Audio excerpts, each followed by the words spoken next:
கலையத்தில் நிற்கிறார். அவர்தான் இதுவரையும் பலவீனத்துக்காகவும் ஜபித்தார். அவரை நாங்கள் இப்பொழுது வரவழைப்போமாக. சிஸ்டர் பிருந்தா, வாருங்கள், வந்து கர்த்தர் கொடுத்த வார்த்தையை பகிர்ந்து கொள்ளுங்கள். ஆமென். ஆமென். Thank you sister. ஆமென். ஆமென். ஜெபத்தோடு கூட நாம் ஆரம்பிக்கலாம். தகப்பனே, நன்றியோடு உம்மை துதிக்கிறோம் ஆண்டவரே. ஆண்டவரே பரிசுத்தரே, உம்மை நன்றியோடு துதிக்கிறோம் ஆண்டவரே. எங்கள் மீது நினைவாய் இருக்கிறவரே, உம்மை நன்றியோடு துதிக்கிறோம், உம்மை ஸ்தோத்தரிக்கிறோம். பழுதற்ற பலியே உம்மை நன்றியோடு துதிக்கிறோம். நிவாரண பலியே உம்மை துதிக்கிறோம். குற்ற நிவாரண பலியே உம்மை நன்றியோடு துதிக்கிறோம் ஆண்டவரே. எங்களுக்காக பரிந்து பேசுகிற நல்ல ஆசாரியனே, உம்மை நன்றியோடு துதிக்கிறோம் ஆண்டவரே. இதோ வார்த்தையினாலே ஆண்டவரே, வல்லமையுள்ள வார்த்தை எங்களுக்கு தந்தவரே உமக்கு ஸ்தோத்திரம் ஆண்டவரே. வார்த்தையிலே வல்லமையை வைத்தவரே உமக்கு ஸ்தோத்திரம். வார்த்தையிலே ஜீவனை வைத்தவரே உம்மை நன்றியோடு துதிக்கிறோம், உம்மை ஸ்தோத்தரிக்கிறோம் ஆண்டவரே. ஆண்டவரே நன்றி அப்பா, நன்றி அப்பா. ஆண்டவரே சர்வ வல்லவரே உமக்கு நன்றி ராஜா, நன்றி ராஜா, நன்றி அப்பா. இயேசுவே நன்றி, நன்றி, நன்றி என்று சொல்லுகிறோம். நீங்க செய்த எல்லாவற்றிற்காகவா நாங்க நன்றி என்று சொல்லுகிறோம் அப்பா. ஆண்டவரே நன்றியோடு உம்மை துதிக்கிறோம் அப்பா. ஆண்டவரே உங்களுடைய கிருபை எவ்வளவு மேலானது ராஜா. உங்களுடைய கிருபைக்காக நன்றி, நன்றி ராஜா. உங்களுடைய இரக்கங்களுக்காக நன்றி அப்பா. ஆண்டவரே தகுதியில்லாத எங்கள் மீது ஆண்டவரே காட்டுகிற உங்களுடைய கிருபை மேலானது அப்பா. ஆண்டவரே எங்களை தெரிந்து கொண்டீரே ஆண்டவரே. எங்களை ஆண்டவரே ஞானவான்களை அல்ல, பைத்தியங்களையே தெரிந்து கொண்டேன் என்றவரே. ஆண்டவரே நன்றி அப்பா, நன்றி அப்பா. ஞானவான்களை வெட்கப்படுத்தும்படியா எங்களை தெரிந்து கொண்டீரே ஆண்டவரே. அதற்காக நன்றி ராஜா, நன்றி ராஜா. நன்றியோடு உம்மை துதிக்கிறோம் ஆண்டவரே. நீங்க எங்க வாழ்க்கையில கொடுத்த எல்லா நன்மைகளுக்காகவும் நன்றி செலுத்துகிறோம் ஆண்டவரே. பார்க்கும் ஆண்டவரே கண்களை தந்தீரே உமக்கு ஸ்தோத்திரம். பாடும் உதடுகளை தந்தீரே உமக்கு ஸ்தோத்திரம். பேசும் வாயை தந்தீரே உமக்கு ஸ்தோத்திரம் ஆண்டவரே. ஏசப்பா எங்களுக்கு வேலைகளை செய்வதற்கான கரத்தை எங்களுக்கு கொடுத்தீரே உமக்கு ஸ்தோத்திரம் ஆண்டவரே. எங்களை நடக்கும்படியான கால்களை கொடுத்தீரே உமக்கு ஸ்தோத்திரம் ஆண்டவரே. எங்கள் சரீரத்துல உள்ள எல்லா உறுப்புகளும் இயங்கும்படியாய் கிருபை செய்தீரே, அதற்காக ஸ்தோத்திரம் ஆண்டவரே. இது எத்தனை சிலாக்கியம் அப்பா. ஆண்டவரே 3 நேரமும் சாப்பிட சாப்பாடு தந்தீங்களே ஆண்டவரே. இந்த சாப்பாட்டை சாப்பிட கிருபை தந்தீங்களே, அதற்காக ஸ்தோத்திரம் அப்பா. ஆண்டவரே இன்னைக்கு எத்தனையோ பேருக்கு அப்பா இதோ சாப்பாடு இருந்தும் சாப்பிட முடியாத நிலைமையில ஆண்டவரே ஆரோக்கியமற்று இருக்கிற பொழுது ஆண்டவரே எங்களுக்கு நல்ல ஆரோக்கியத்தை கொடுத்தீங்க ஆண்டவரே. சாப்பாடு வாங்க திராணிய கொடுத்தீங்க, அந்த சாப்பிட ஆண்டவரே எங்களுக்கு நேரத்தை கொடுத்தீங்கப்பா ஆண்டவரே. இதோ அதுக்காக நாங்க நன்றி செலுத்துகிறோம், நன்றி செலுத்துகிறோம். இதோ தனிமையாய் இல்லாத படிக்கே ஆண்டவரே வீட்டிலே ஆட்களை கொடுத்தீரே, அதற்காக ஸ்தோத்திரம் ஆண்டவரே. ஆண்டவரே நன்றி அப்பா, நன்றி அப்பா. ஆண்டவரே கேட்கும் காதுகளை கொடுத்தீரே, அதற்காக ஸ்தோத்திரம் ஆண்டவரே. எங்கள் வேலைகளை நாங்க யாரையும் டிபெண்ட் பண்ணாம நாங்களே செய்ய எங்களுக்கு திராணிய கொடுத்தீங்களே, எங்களுக்கு ஞானத்தை கொடுத்தீங்களே, அதுக்காக நன்றி ராஜா, நன்றி ராஜா. நன்றியோடு உம்மை துதிக்கிறோம் ஆண்டவரே. ஆண்டவரே துதிக்க மகிமை எல்லாவற்றையும் உமக்கே செலுத்துகிறோம் ஆண்டவரே. இயேசு கிறிஸ்துனுடைய நாமத்திலே நல்ல பிதாவே, ஆமேன், ஆமேன். சங்கமம் வானொலியில் நித்திய வெளிச்சம் பகுதியை கேட்டுக்கொண்டிருக்கிற யாவரையும் இயேசு கிறிஸ்துவின் நாமத்திலே வாழ்த்துகிறேன், வரவேற்கிறேன். நாம் தொடர்ந்து இயேசுவானவர் நம்மளுக்கு சுகத்தை தருகிறவர், நாம் சுகமாய் இருப்பதையே அவர் விரும்புகிறவர். நம்மிடத்துல வியாதிகள் வருகிற பொழுதும் அந்த வியாதியை வார்த்தையினாலே துரத்த முடியும். நாம் தேவனை எவ்வளவு தூரம் விசுவாசிக்கிறோமோ அவ்வளவு தூரம் அவருடைய கரத்திலிருந்து நாம் நன்மையை பெற்றுக்கொள்ள முடியும் என்று நாம் பார்த்தோம். அப்படி என்றால் அதை பெற்றுக்கொள்ள நாம் என்ன செய்ய வேண்டும், நாம் எதற்காக செய்ய வேண்டும்? தேவன் சகலத்தையும் சிலுவையில செய்து முடித்தார் என்று சொன்னால் நாம் செய்ய வேண்டியது இதுல என்ன இருக்குது? நம்ம எல்லாத்தையுமே அவர் செய்தார்னு சொன்னா நம்ம ஈஸியா பெற்றுக்கொள்ளலாம் தானே. அப்போ செய்ய வேண்டிய காரியம் என்ன இருக்கிறது என்று சொல்லி நாம் யோசிக்கிற பொழுது நாம் எத்தனையோ வார்த்தைகள் நாம் தியானித்து கொண்டு வந்தோம். அதிலே நாம் முதலாவது பார்த்தது என்ன? முதலாவது எதை செய்தாலும் நம்ம தேவனுக்காக நம்ம செய்யணும். அது மாத்திரமல்ல, முழு இருதயத்தோடு கூட நாம் அவரை தேட வேண்டும், நாட வேண்டும். நாம் கிறிஸ்துவுடனே கூட எழுந்திருக்கிறோம் என்கிற அந்த திடமான நம்பிக்கை, அந்த சத்தியம் நம்மளுக்குள்ள இருக்க வேண்டும். நம்ம அவருடைய வலது பாரசத்துல இருக்கிறது எல்லாமே நம்ம தேடணும். அவருடைய வலது பாரசத்துல பேரின்பம் இருக்கு, சமாதானம் இருக்கு, ஜீவன் இருக்கு. அந்த மேலானவைகளையே நம்ம என்ன செய்யணும்? தேடணும். மேலானவைகளை தேடுகிறது மாத்திரமல்ல, பூமிக்குரியவைகளை அல்ல, அதற்கும் மேலானவைகளையே நம்ம என்ன செய்யணும்? நாடணும்.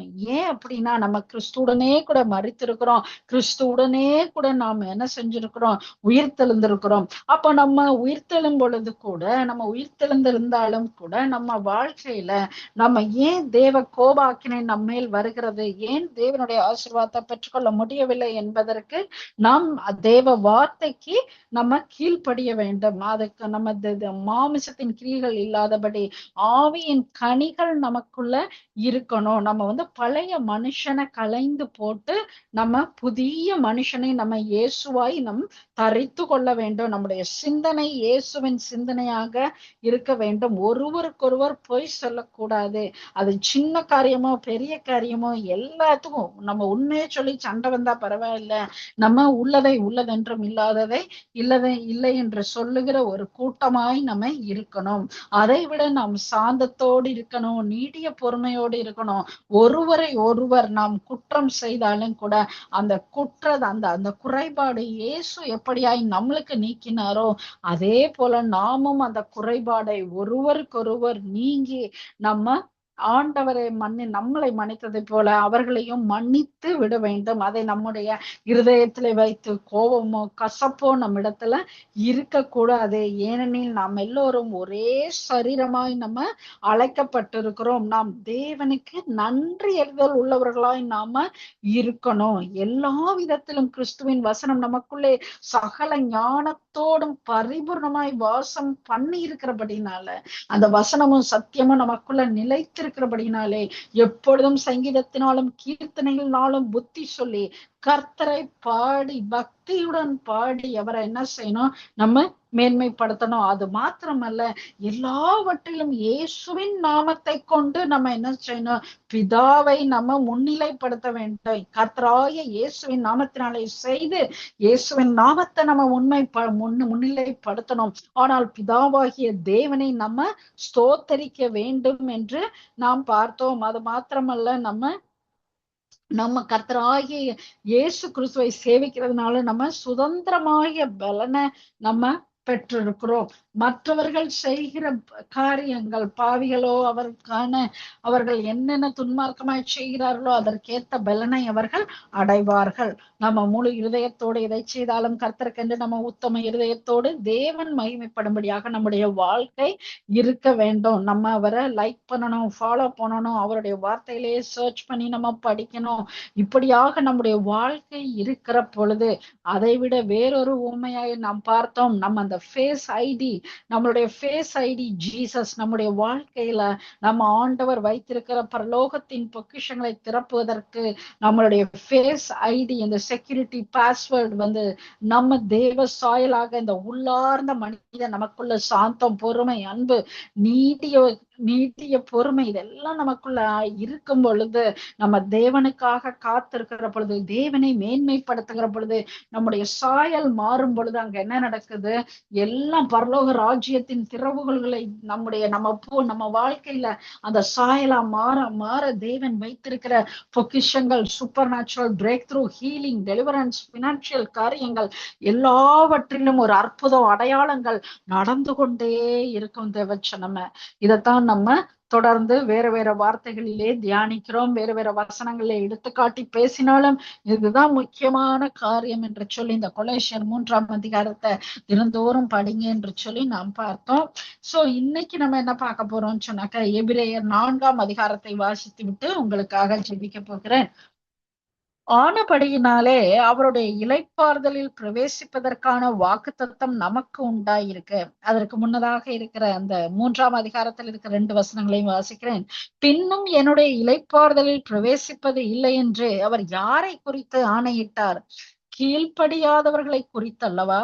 ஆதலால் அவ்விசுவாசத்தினாலே அவர்கள் அதில் பிரவேசிக்க கூடாமற் போனார்கள் என்று பார்க்கிறோம்.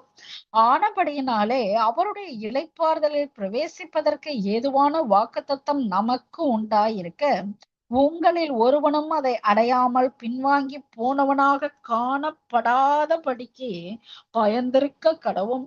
ஏனெனில் சுவிசேஷம் அவர்களுக்கு அறிவிக்கப்பட்டது போல நமக்கும் அறிவிக்கப்பட்டது. கேட்டவர்கள் விசுவாசம் இல்லாமல் கேட்டபடியினால் அவர்கள் கேட்ட வசனம் அவர்களுக்கு பிரயோஜனப்படவில்லை. விசுவாசித்தவர்களாகிய நாமோ அந்த இளைப்பாறுதலில் பிரவேசிக்கிறோம். அவருடைய கிரியைகள் உலக தோற்றம் முதல் முடிந்திருந்தும் இவர்கள் என்னுடைய இளைப்பாறுதலில் பிரவேசிப்பது இல்லை என்று என்னுடைய கோபத்திலே ஆணையிட்டேன் என்றார். மேலும் தேவன் தம்முடைய கிரியைகளை எல்லாம் முடித்து 7ஆம் நாளிலே ஓய்ந்திருந்தார் என்று 7ஆம் நாளை குறித்து ஓரிடத்தில் சொல்லி இருக்கிறார். அன்றையும் அவர்கள் என்னுடைய இளைப்பாறுதலில் பிரவேசிப்பது இல்லை என்றும் அந்த இடத்திலேதான் சொல்லி இருக்கிறார்.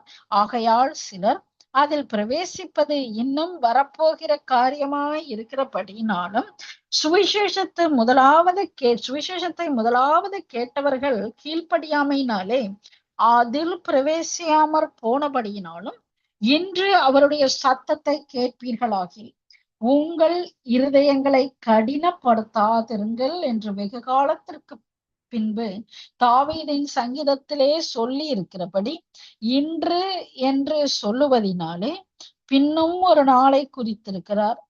யோசுவா அவர்களை இளைப்பாறுதலுக்கு உட்படுத்தி இருந்தால் பின்பு அவர் வேறொரு நாளை குறித்து சொல்லி இருக்க மாட்டாரு. ஆகையால் தேவனுடைய ஜனங்களுக்கு இளைப்பாறுகிற காலம் இனி வருகிறதா இருக்கிறது.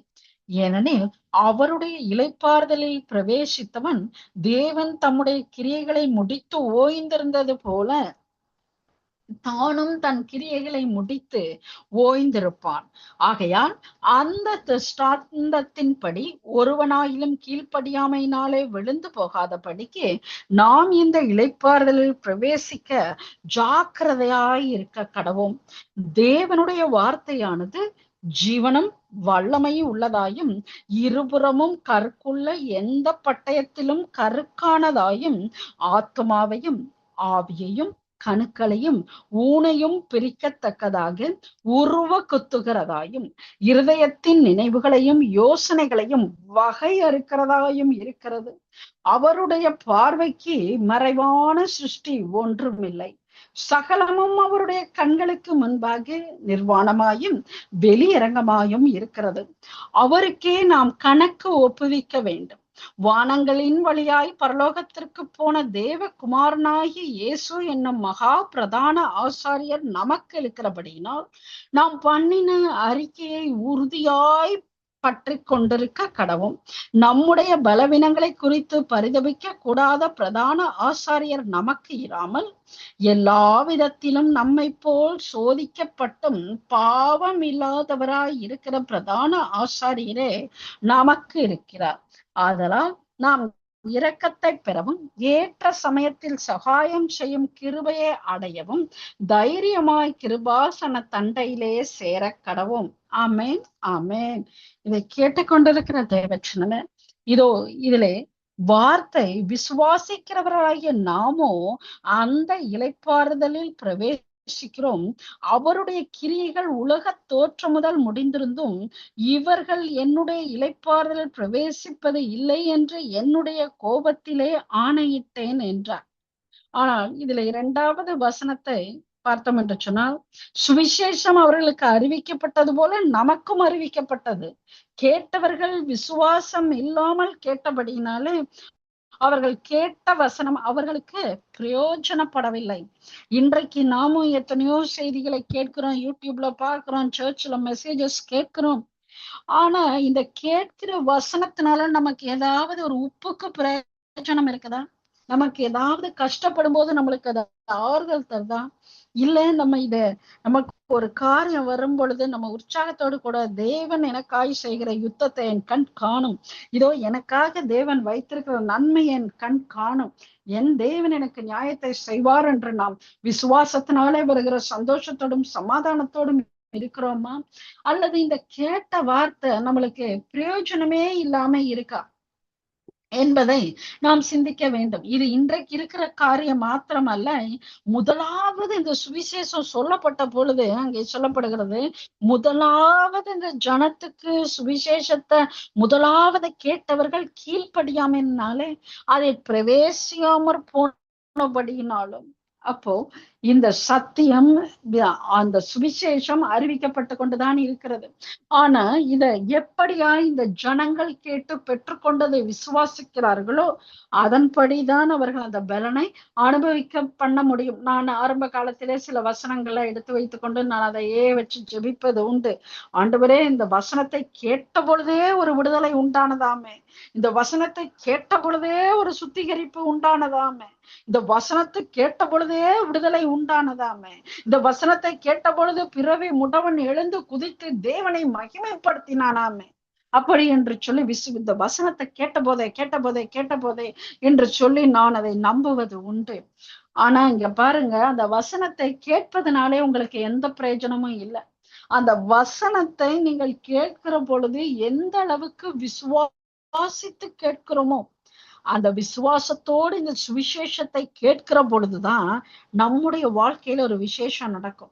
இந்த சுவிசேஷத்தை நீங்க விசுவாசத்தோடு கேட்கும் பொழுதுதான் உங்க வாழ்க்கையில பெரிய அற்புதங்கள் நடக்கும். தேவன் வைத்திருக்கிற அற்புதங்களும் அடையாளங்களும் நம்முடைய வாழ்க்கையில நதிய போல நடக்கும். நம்ம எது நடந்தாலும் அற்புதம் தான் நடக்கும். நான் போன வாரம் ஒருத்தவங்ககிட்ட சொல்லும் பொழுது நம்மளுக்கு அவங்க என்ன சொன்னாங்க, நமக்கு வர்ற ப்ராப்ளத்தை எல்லாம் ஆண்டவர் நம்மளுக்கு சால்வ் பண்ணுவாரு, நம்மளுக்கிட்ட ப்ராப்ளத்தை நம்மளுக்கு சால்வ் பண்ணுவாரு அப்படி சொன்னாங்க. நம்ம அந்த ப்ராப்ளம் கூட நீங்க பார்க்காதீங்க. தேவன் கரத்துல இருந்து வருகிற ஒவ்வொரு நாளும் ஒரு அற்புதம், ஒவ்வொரு நாளும் ஒரு மிராக்கிள். அது ப்ராப்ளமே இல்லை. வருகிற எல்லா சோதனையும் ஆண்டவர் நம்மளுக்கு அவருடைய கர்த்தருடைய வல்லமையும் மகிமையும் பார்க்கத்தக்கதான ஒரு சந்தர்ப்பத்தை வைத்திருக்கிறார். ஒரு காரியம் அதுல நடக்குது என்று சொன்னால் அது நம்முடைய பொருளாதாரத்திற்கான ஒரு காரியமா இருக்கலாம், அல்லது நம்முடைய வருங்கால சந்ததிக்கு அதுல ஒரு பாவமோ சாபமோ வராதபடிக்கு தேவன் நம்மளை அதுல இருந்து பிரித்து எடுத்திருக்கலாம். அல்லது ஒரு சூழ்நிலை உண்டாகிற பொழுது என் தேவன் அதை நன்மைக்கு எதுவாகத்தான் மாற்றுவார் என்கிற நம்மளுக்கு அதிக நிச்சயம் நம்மிடத்துல உண்டாய் இருக்க வேண்டும். தேவச்சனமே, இதோ கடைசி நாட்களிலே அன்பு தணிந்து போகும், ஒருவருக்கும் கூட அந்த இடத்துல ஒரு நியாயமா இருக்கிறதே இல்லை. ஜனங்கள் நியாயமாகவே நடந்து கொள்வது இல்லை. அப்படியான காரியங்கள் அதுவும் தேவ பிள்ளைகளுடைய வாழ்க்கையில பார்க்கும் பொழுது எப்படி இப்படி எல்லாம் நடக்குது என்று புரியவே இல்லை. 2 பேருமே விசுவாசிகளா இருக்கிறாங்க. ஆனா 2 பேரும் செய்கிறத பார்த்தா விசுவாசி வீட்டுல கூட, விசுவாசம் இல்லாதவர்கள் வீட்டுல கூட அப்படி நடக்காது. அப்போ அவ்வளவு கஷ்டங்களா இருக்கு, நம்பவே முடியல. அப்போ எல்லாரும் கடைசி நாட்களில அன்பு தணிந்து போகும்னு சொல்றாங்க. ஆனா இதத்தான் பைபிள் இருந்த காலத்துல இருந்தே, ஆரம்ப காலத்துல இருந்தே அதைத்தான் சொல்றாங்க. நம்ம பாக்குறோம், அங்கே யோசேப்பு தன்னுடைய சகோதரர்கள், அவன் சொந்த சகோதரர்களாலே அவர் அங்கே தள்ளப்படுகிறார். இது எந்த காலத்துல அன்பு தணிஞ்சு போச்சு? அப்ப அதுவும் அங்க ஆதி காலத்துல இருந்தே இதெல்லாம் நடந்துகிட்டேதான் இருக்கு. எதுவுமே புதுசா நடக்கல. அங்க நடக்கிற இங்கே இப்போ இந்த சூழ்நிலை நடக்கிற காரியங்கள் எதுவுமே புதிதாய் நடக்கல. ஆனா நம்முடைய சிந்தனையில இன்னைக்குதான் உலகத்திலேயே எல்லாம் நடந்த மாதிரி அப்படி நமக்குள்ள ஒரு பிரம்மைய கொண்டாடுது. அப்போ இந்த ஒரு தாவீதினுடைய மறுமனையாட்டியோட சொந்த மகனே அவனை கெடுத்த காரியங்கள், இப்படி ஒரு அசிங்கமான காரியங்கள் எல்லாம் நடந்திருக்கு. இதெல்லாம் பிற்காலத்திலேயே நடந்து, ஒரு தேவ பயம் இல்ல, தகப்பன் என்கிற பயம் இல்ல, தாய் என்று ஒரு சிற்றன்னை என்கிற ஒரு பயம் இல்ல. இது எல்லாமே ஒன்றை நாம் புரிந்து கொள்ள வேண்டும். நம்முடைய சிந்தனையில எவ்வளவு பொய்யா நம்மளை நம்ப வச்சு, நம்ம தான் ஒதுக்கப்பட்ட மாதிரி, நம்ம தான் உலகத்திலேயே பெரிய கஷ்டப்படுற மாதிரி ஒரு பிரம்மைய கொண்டு தேவன் கொடுத்த நன்மையை நம்ம நினைத்து பார்த்து நன்றி சொல்ல முடியாதவர்களை, நன்றி கெட்ட ஜென்மங்களாய் நம்ம இருக்கிறபடினாலதான் நம்ம தேவன் வைத்திருக்கிற நன்மையை நம்மளால பார்க்க முடியல, பெற்றுக்கொள்ள முடியல. சோ இன்னைக்கும் சில காரியங்களிலே நம்முடைய மனசுல வேதனை. இன்னைக்கு ஒரு சகோதரியோட பேசும்பொழுது எவ்வளவு ஆசையா அவர்கள் தன்னுடைய சகோதரியினுடைய மகளை இந்த தேசத்திற்கு கூட்டிட்டு வந்தாங்க. ஆனா அந்த சகோதரியோட மகள் இங்க தனித்திருக்கிறா. அவளுக்கு அப்பங்க இந்த எல்லா சிச்சுவேஷன் எல்லாம் மாறுகிற பொழுது அவங்களுக்கு கொஞ்சம் தூரத்துல இங்க டொரண்டோல இல்லாம கொஞ்சம் தள்ளி ஸ்கூல் காலேஜ் கிடைச்சது. அப்ப கூட நானும் ரொம்ப யோசிச்சேன், எப்படி இவங்களால சப்போர்ட் பண்ண முடியும். இவங்களும் பெருசா பொருளாதாரத்துல அவங்க ஒண்ணும் இங்க நல்ல வேலையிலயோ சம்பாதிக்கிறது இல்ல. ஏதோ குடும்பத்தை அவங்க ஏதோ சப்போர்ட் பண்ணி இங்க போயிட்டு இருக்காங்க. ஆனா அதுக்கு மத்தியிலும் தன்னுடைய சகோதரிக்கு ஹெல்ப் பண்ணணும்னு சொல்லி பிள்ளையை கூட்டிட்டு வந்தாங்க. தகப்பன் இல்லாத பிள்ளையே என்று சொல்லி. ஆனா அந்த பிள்ளை என்ன பண்ணுச்சு, இன்னைக்கு படிச்சு முடிச்சிருச்சு. ஆனா இங்க ஒரு வேலை ஒரு இது எடுக்கல. அப்போ அவங்க ஒரு கவர்மெண்ட் சப்போர்ட் உள்ள ஒரு பில்டிங்ல இருக்கிறாங்க. அப்போ அந்த ஃப்ரெண்ட்ஸ் எல்லாம், ஓ இந்த பில்டிங்ல இருக்கீங்க, இந்த பில்டிங்லயா இருக்கீங்க என்று சொல்லி அவர்களை ஏளனமா சொல்லும் பொழுது இந்த பிள்ளையோட எண்ணம், ஐயோ இவ்வளவு நாள் நம்ம சித்தி நம்மளுக்கு ஹெல்ப் பண்ணாங்களே, அந்த எண்ணமே இல்ல. ஒரு ஆம்பளை பையனா கூட இருந்தா கூட சரி, இந்த உலகத்து பசங்க ஏதோ ஒண்ணு விட்டுறலாம். ஒரு இலங்கையில இருந்து ஒரு நல்ல ஒரு குடும்பத்துல இருந்து இதுவும் கிறிஸ்தவ பிள்ளை. அப்படிப்பட்ட ஒரு சூழ்நிலையில ஒரு தன்னுடைய பெரியம்மா தனக்கு செய்த நன்மைகளை உணராம வீட்டுக்குள்ள இருக்கிறாங்க. ஒரு பெட்ரூம், ரெண்டு ரெண்டு ரெண்டு பெட்ரூம், அவங்களுக்கும் ஒரு பிள்ளை இருக்கு. ஆனா 2 பொம்பளை பிள்ளைங்க, ரைட்? அப்ப ஒரு நல்ல ஒரு பேச்சு, ஒரு வீட்டுல இருந்து இவ்வளவு காசையும் கொடுத்து சப்போர்ட் பண்ணி அவங்களும் கஷ்டத்தின் மத்தியில கொடுத்தாங்க. நல்லா இருந்தா கூட பரவாயில்ல, ஏதோ ஒரு மனசு ஆறி போயிடும், ஏதோ 2 திட்டிட்டு விட்டுறலாம். ஆனா தண்ட நகைய வச்சு தண்ட கிரெடிட் கார்டுல இருந்து எடுத்து கொடுத்து எல்லாம் செய்து இன்றைக்கு அந்த புள்ள அவர்களிடத்துல ஒரே வீட்டுக்குள்ள இருக்குது. ஆனா பேச மாட்டேங்குது. இவங்க போய் கேட்டாலும் அவங்களுக்கு அந்த பிள்ளையோட பேச மாட்டேங்குது. எனக்கே கேட்க 2 அரை விடணும் போல வருது. எப்படி இப்படி இருக்க முடியுது அப்படி என்று சொல்லி. ஆனா இது எல்லாமே நான் அவரை இதே இது நானும் இந்தியா இருந்தா ஒரு நல்ல நானும் சேர்ந்து அவங்களோட நானும் நல்லா திட்டி இருப்பேன். அந்த பிள்ளை பாரு, கடைசி நல்லா அன்பு தணிஞ்சு போகும், பிடித்தாக்கா உலகமே பிடித்தாக்கா அப்படி என்று சொல்லி நானும் அவர்களோடு கூட சப்பக்கட்டு கட்டியிருப்பேன். ஆனா இப்ப நான் சொல்லல. சரிக்கா, நம்ம ஜெபிப்போம். இந்த உலகத்துல பிள்ளைகளுடைய இந்த கண்களை குருட்டாட்டமாய் வைத்திருக்கிற இந்த சத்ருடைய கண்கள் திறக்கப்படணும். அந்த சத்ருவானவன் வைத்திருக்கிற அந்த பிரிவினையின் ஆவிகள் குடும்பத்துல நிம்மதியே இல்லாதபடிக்கு ஒரு பிரிவினையை கொண்டு வருகிற அவனுடைய தந்திரங்களை நம்ம உடைச்சு போடணும். ஆனா அதே நேரத்துல அந்த அந்த பெரியம்மாவுக்கு எவ்வளவு வலிக்கும்ல. அப்ப அந்த காயம் இருக்குல்ல, அந்த காயத்தை நம்ம என்ன செய்யணும், அத அவங்ககிட்ட ஒரு குறையாவோ அல்லது அவங்களை ஏத்தி விடாம, இப்ப ஒருத்தவங்க நம்ம கிட்ட ஒண்ணு சொல்றாங்கன்னா அதை நம்ம கேட்டு அவங்களுக்கு தேவன் எப்படியாய் ஆலோசனை கொடுக்கிறாரோ தேவ வார்த்தையின்படி நம்ம சொல்லணும். அப்ப நம்ம அவர்கள் அப்படி சொல்லும் பொழுது அந்த காயத்தை கடவுள் தான் ஆற்றணும். ஜீரணிக்க முடியுமா? எப்படி ஜீரணிக்க முடியும் அந்த காரியத்தை? ஆனாலும் என் தேவன் நல்லவர். உங்களை கொண்டு உங்களுக்கு திராணியை கொடுத்து அவருக்கு நன்மை செய்யும்படியாய் தேவன் உங்களுக்கு அனுகிரகம் பாராட்டினார். அதனால கர்த்தருக்கு நன்றி சொல்லுங்க. அந்த பிள்ளைக்காக ஜெபிங்க. நிச்சயமாக தேவன் அதை மாற்றுவார் என்று மாத்திரம் சொன்னேன். அவங்களுடைய அங்கலாய்ப்பையும் நம்ம அக்னாலேஜ் பண்ணணும். அவங்க வேதனையும் நம்ம அக்னாலேஜ் பண்ணணும். ஆனா அதை நம்ம வார்த்தையினால சொல்லி நம்ம ஒன்றை செய்ய முடியாது. உன்னதத்திலிருந்து ஆவியானவர் ஊற்றினால் மாத்திரமே விடுதலை. அபிஷேகத்தினாலே மாத்திரம்தான் நுகங்கள் முறிந்து போகும். அதனால யாரு என்னவோ பண்ணிட்டு போகட்டும்.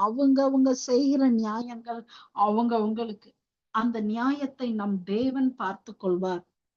ஆனா இன்றைக்கு நம்ம செய்ய வேண்டியதெல்லாம் நம்ம தேவ வார்த்தையின்படி நான் எந்த அளவு மார்க் வாங்குறேன். எனக்கு ஒரு காரியம் வருது, இப்ப இன்னைக்கு ஒருத்தவங்க அப்படி செய்யும் பொழுது எனக்கு செய்யறதுக்கு நீ எல்லாம் நல்லாவே இருக்க மாட்டேன், இருப்பு உனக்கு கடவுள் வைப்பாரு பாரு அப்படின்னு அப்படி சொல்லுவதற்கு வார்த்தை இதுவரைக்கும் வந்தாலும் கூட அப்பா சாரிப்பா, நான் உங்க சாயலா என்னால இருக்க முடியலப்பா. அப்பா எனக்கு எரிச்சலா இருக்குப்பா, எனக்கு வேதனையா இருக்குப்பா. அப்பா ஐ வாண்ட் டு பி உங்களோட சாயலா நான் எனக்கு இருக்கணும்னு ஆசையா இருக்கு டாடிகா. டாடிகா நான் உங்க சாயலா மாறணும். எப்பா இந்த காரியம் எல்லாம் பெரிய விஷயமே இல்லப்பா. அப்பா இதை விட பெரிதானவைகளை நீங்க வச்சிருக்கீங்க. அப்பா நான் உங்களுடைய வலது பாரசத்துல இருக்கிற மேலானவைகளை நான் நாடிக்கொண்டு இருக்கிறேன். ஆண்டவரே எத்தனை பேர் வியாதியில கஷ்டப்படுறாங்க டாடிகா. ஆண்டவரே எனக்கு நல்ல சரீரத்துல எல்லா உறுப்பையும் நீங்க இயங்க பண்ணி வச்சிருக்கீங்கல்ல. அப்பா எல்லாவற்றையும் செய்ய எனக்கு நீங்க திராணிய கொடுத்திருக்கீங்கல்ல. அப்பா இத குறிச்சு நான் சந்தோஷப்படணும்ப்பா. எப்படி இந்த மூச்சு சுவாச காற்றப்ப அந்த பிரஷர் அளவெல்லாம் இருக்குல்லப்பா. அப்பா அதெல்லாம் என் உடம்புல சீரா நீங்க கண்ட்ரோல் பண்ணிட்டே இருக்கீங்கல்ல டாடிகா. இத குறிச்சு நான் பிரமிக்கத்தக்க விதமாய் ஆண்டவரே நான் அதிசயத்தக்க விதமாய் நான் உண்டாக்கி இருக்கிறேன் என்று நான் அறிந்திருக்கிறேன். ஆண்டவரே நான் உருவாகி இருக்கிறேன், பிரமிக்கத்தக்க அதிசயமாய் நான் உருவாகி இருக்கிறேன் என்பதை நான் நினைச்சு பார்த்து, ஆண்டவரே மத்தவங்க நன்றி அறிதல் இருக்காங்களோ இல்லையோ அது எனக்கு மேட்டர் இல்லப்பா. அப்பா நான் உங்களுக்கு உண்மை உள்ளவளா இருக்கணும். அப்பா நான் உங்களுக்கு நன்றி அறிதல் உள்ளவளா நான் இருக்கணும் டாடிகா. அப்பா நான் ஏதோ மனக்லேசத்துல ஏதோ ஒரு அங்கலாய்ப்புல நான் பேசிட்டேன்ப்பா. ஆனா அது கூட என் சிந்தனையில கூட வரக்கூடாதப்பா. ஐயோ நான் அதை அருவருக்கிறேன்ப்பா. அப்பா நான் ஏன் இப்படி கோவப்பட்டேன், ஏன் எரிச்சலான அப்படின்னு எனக்கு தெரியலப்பா. என்னுடைய ஜென்ம சுபாவத்துல சில நேரம் அது பாப் அவுட் ஆகுது டாடிகா. டாடிகா you pluck it out from the root oh God. ஆண்டவரே இதோ என்னுடைய சிந்தனையில கூட இல்லாதபடிக்கு அது வேரோடு பிடுங்கி போடுங்கப்பா. இதோ மனம் புய்தாகிறதுனாலே மறுரூபமாகிறேன் என்று சொல்லி உம்முடைய சிந்தையோடு கூட நான் இருக்கத்தக்கதாய் எனக்கு உதவி செய்யுங்கப்பா. அப்படி என்று சொல்லி தேவ கரத்திலே நாம் அவரிடத்துல சரண்டர் ஆகும் பொழுது நீங்க உண்மையா அவரிடத்துல போய் நான் நல்லவன், நான் எல்லாத்துலயும் பெர்ஃபெக்டா இருக்கிறேன்னு நீங்க தேவனிடத்துல பரிசேர போய் வர வேண்டிய அவசியமே இல்லை. உங்களுடைய பலவீனத்திலையும் உங்களுடைய விழுந்து போன காரியத்திலையும் கூட தேவன் என்ன பண்ணுவார், அவரிடத்துல உண்மையாய் வருகிற பொழுது தேவன் நம்மளுக்கு பெரிய காரியங்களை செய்வார். தேவ ஜனமே இதோ இப்பொழுதும் ஆண்டவரே, இதோ இப்பொழுதும் நான் ஜெபிக்க போகிறேன். இதோ இந்த வார்த்தைக்கு அப்படியே ஒப்பு கொடுங்க. உங்களுடைய பலவீனத்தையும் அவர் கருத்துல ஒப்பு கொடுங்க. அவர் பார்த்து கொள்வார்.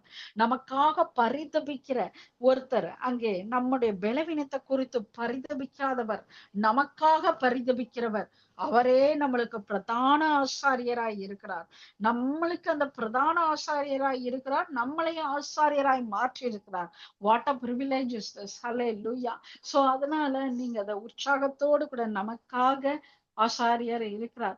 இன்றைக்கு நான் யாரையும் நான் டக்குன்னு ஒருத்தவங்க ஒண்ணு சொன்னா உடனே அவர்களை குற்றப்படுத்த உண்மையிலேயே என்னுடைய எண்ணம் வரும், டக்குன்னு குற்றப்படுத்திடணும். நீ ஏன் இப்படி பண்ண, நீ இதை எப்படி கொஞ்சம் பண்ணிருக்கலாமே, நீ அப்படி பண்ணிருக்கலாமே என்று சொல்லி என்னுடைய எண்ணமோ என்னுடைய வார்த்தையோ கூட வந்துரும். ஆனா நான் வாங்கின அடிகள் இருக்குல்ல, என்னுடைய வாழ்க்கையில நடந்த காரியங்கள் இருக்குதுல்ல, அப்படி யாரையுமே பேச விடாது. ஒருத்தவங்க செஞ்சிருந்தாங்கன்னா அவங்க என்ன நோக்கத்திற்காக இதை செஞ்சிருக்காங்க, இதுக்குள்ள என்ன ஆவி கிரியை செய்து, இதனுடைய பின்புலம் என்னவா இருக்குது என்று சொல்லி டக்குன்னு யாரையும் அப்படி பதட்டப்படி அப்படியே நான் டக்குன்னு வார்த்தைய இப்ப விட மாட்டேன். ஆனா முந்தி எல்லாம் நான் பேசி இருக்கேன். எனக்கு ஏன்னா அது ஒரு தைரியமாக நான் பார்த்தேன். நான் ஒரு இதை பார்த்தேன்னா ஓகே நான் தைரியமா சொல்றேன். மற்றவர்கள் தைரியமா சொல்ல மாட்டாங்க. எனக்கு நான் தைரியம் இருக்கு, மூஞ்சுக்கு நேரம் நான் 2 கூடு கொடுத்துருவேன் பாருங்க, அப்படி என்று சொல்லி நான் சொல்லிவிடுவது உண்டு. ஆனா இப்பொழுது என் தேவனுக்காக காத்திருக்க தேவன் கிருபை செய்தார். அல்லேலூயா. அப்ப நான் தேவனையே சார்ந்திருக்கிற பொழுது அவர் பெரிய காரியங்களை செய்கிறார். என்னால என்ஜாய் பண்ண முடியுது. ஒவ்வொரு சூழ்நிலையும் கர்த்தர் கரத்துல இருந்து வருகிற நன்மையை பார்க்கிற பொழுது என்னால அந்த நன்மையை சொல்லி முடியவே முடியாது. நம்ம எல்லா சூழ்நிலையும் நம்ம தேவனையே மகிமைப்படுத்துவோம். அல்லேலூயா. இதோ இப்பொழுதும் வியாதியோடு இருப்பீர்கள் என்று சொன்னா, அல்லது டிப்ரெஷனோடு கூட, அல்லது யாராவது உங்களை காயப்படுத்தி நீங்க நன்மை செய்தும் உங்களை துவண்டு போக பண்ணியிருந்தாங்கன்னு சொன்னா, இதோ தேவனிடத்துல வாருங்க. தேவனுடைய கல்வாரி சிலுவையை நோக்கி பாருங்க. உங்களுக்காக அடிக்கப்பட்ட ஆட்டுக்குட்டியானவரை பாருங்க. இதோ நீங்க செய்த பாவங்களுக்காக பாவ நிவாரண பலியாக கொடுத்த இயேசுடைய ரத்தத்தை பாருங்க. இதோ பார்க்கிற பொழுது அது நிச்சயமாவே உங்க வாழ்க்கையில எல்லாவற்றையும் நிவர்த்தி செய்யற பாவ நிவாரண பலியாய் இருக்கும். ஹல்லேலூயா. தகப்பனே, தகப்பனே, இதோ இப்பொழுதும் யார் யார் உம்மண்டை வந்திருக்கிறார்களோ ஆண்டவரே, எங்கள் பலவீனங்களை உம்முடைய கரத்திலே ஒப்பு கொடுக்கிறோம். அப்பா, நாங்க உம்மை போல இருக்கணும்னு தாப்பா வாஞ்சிக்கிறோம்.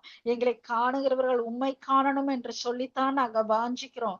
ஆண்டவரே, எங்கள் பாவங்கள், எங்களுடைய மீறுதல்கள், எங்களுடைய கோபங்கள், எரிச்சல்கள் எல்லாவற்றையும் நீங்க மன்னிங்கப்பா. ஆண்டவரே, இன்றைய நாளிலும் உம்மை துக்கப்படுத்தி இருந்தா எங்களை மன்னிங்கப்பா. எங்க சிந்தனையினாலோ செயலினாலோ உம்மை துக்கப்படுத்தி இருந்த காரியங்களை மன்னிங்கப்பா. ஆண்டவரே, நாங்க அடுத்த முறை விழாதபடிக்கு நாங்க நிற்க எங்களுக்கு உதவி செய்யுங்கப்பா. அப்பா, இந்த நேரத்துல யார் யாரும் இடத்துல ஒப்பு கொடுத்து மனம் திரும்பி வந்திருக்கிறார்களோ, இதோ ஒவ்வொருவருக்கும் உம்முடைய கிருபை ஆண்டவரே, உம்முடைய மன்னிப்பு ஆண்டவரே, ஒவ்வொருவருக்கும் ஆண்டவரே கிடைக்கட்டும். இந்த மன்னிப்பின் பலனை அவர்கள் ஆண்டவரே, இந்த மன்னிப்பினுடைய விளைவை அவர்கள் சூப்பர் நேச்சுரல் பிரேக் த்ரூவாய், சூப்பர் நேச்சுரல் டெலிவரன்ஸ் அவர்கள் ஒவ்வொருவரும் பெற்றுக்கொள்ளட்டும் என்று நான் கேட்கிறேன் ஐயா. இயேசு கிறிஸ்துவனுடைய நாமத்திலே, இயேசு கிறிஸ்துவனுடைய நாமத்திலே ஆண்டவரே, இதோ ஒவ்வொருவருக்குள்ளும் உடைய பரிபூரண சுகத்தை நான் பேசுகிறேன். நித்திய ஜீவனை நான் பேசுகிறேன். செயல்படாத உறுப்புகள் செயல்படுவதாக என்று நான் கட்டளையிடுகிறேன். ஒவ்வொருவரையும் இயேசு கிறிஸ்துவின் நாமத்திலே ஆசீர்வதித்து ஜெபிக்கிறேன் நல்ல பிதாவே. ஆமென், ஆமென். ஆமேன், ஆமேன். நன்றாக ஒரு உரிமையான ஒரு வார்த்தையை கொண்டு வந்தீர்கள். பெரிய ஆசீர்வாதமாக இருந்தது.